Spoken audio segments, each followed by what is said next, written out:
Ah, ça va troubler même Cathy. Il est venu nous sauver comment? Partagez ce live. Il est J'ai venu nous dit sauver comment? ça va troubler tout le monde. Jésus n'est pas venu nous sauver comme un homme. Mais il est venu comme qui? Comme une femme. Oh. Je te donne la preuve.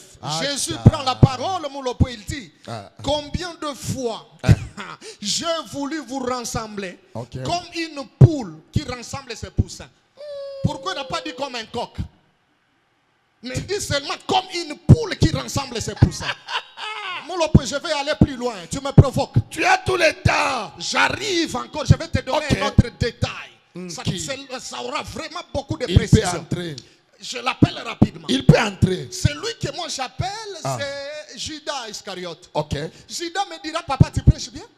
Comment ça? Moi, Judas, pourquoi j'ai pleuré? Je n'ai pas pleuré parce que j'ai vendu Jésus. Je savais que Jésus va se déplier.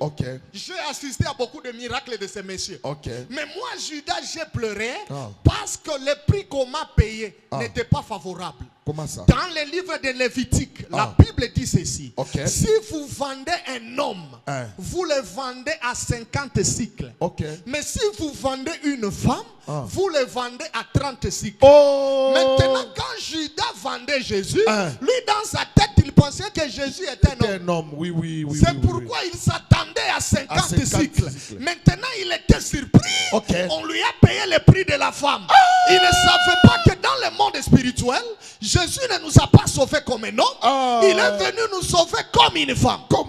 Tu me donnes un amen, j'appelle un troisième témoin. Il peut entrer. De discuter, appelons les témoins. Il peut entrer. La l'onction est en train de marcher. Il peut entrer. Le troisième témoin que j'appelle, c'est qui? C'est Marie. Marie, la sœur de Lazare, me dira que Lazare n'était pas mort. Mais c'était Jésus qui était enceinte. Comment ça? Mais Matthieu nous dit que nous mourrons en Jésus, nous ressuscitons en Jésus. C'est-à-dire quand Lazare était mort, c'était un mort-né. Il était mort en Jésus parce qu'il était l'ami de Jésus. Je vais te prouver. C'est pourquoi quand Jésus arrive devant la tombe de Lazare, ça c'est tellement fort. C'est fort, oui. Toute femme enceinte, avant d'accoucher, il doit crier, pousser les cris d'enfantement. C'est pourquoi Jésus devait crier, Lazare, sors. Je n'ai pas fini. Quand la femme est enceinte, à cause du douleur d'enfantement, elle ne rit pas. Elle doit pleurer. C'est pourquoi devant la tombe de Lazare, la Bible déclare, et Jésus pleura. La troisième des choses, quand la femme est enceinte, quand l'enfant est déjà sorti, la femme est épuisée. Elle-même ne peut pas couper le cordon ombilical. Ce sont des infirmières qui doivent couper le cordon ombilical.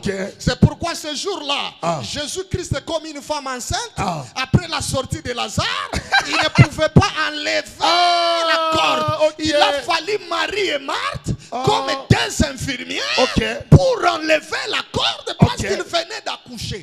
Et pour t'amener encore dans la dimension la plus élevée, lorsque la femme accouche normalement, elle doit perdre deux choses. L'eau et le sang. Et Christ, lorsqu'il était en train d'accoucher le salut de l'humanité à la croix de Golgotha, lorsqu'il était en train d'accoucher l'église, il devait verser deux choses. L'eau et le sang. C'est pourquoi il ne nous a pas sauvés comme un homme. L'homme, c'est la rigueur moulopoué. L'homme symbolise la loi. L'homme symbolise le jugement. L'homme symbolise la colère. Mais la femme, c'est l'amour. La femme, c'est la compassion. La femme, c'est le pardon. La femme, c'est la grâce. Il devait se présenter comme une femme.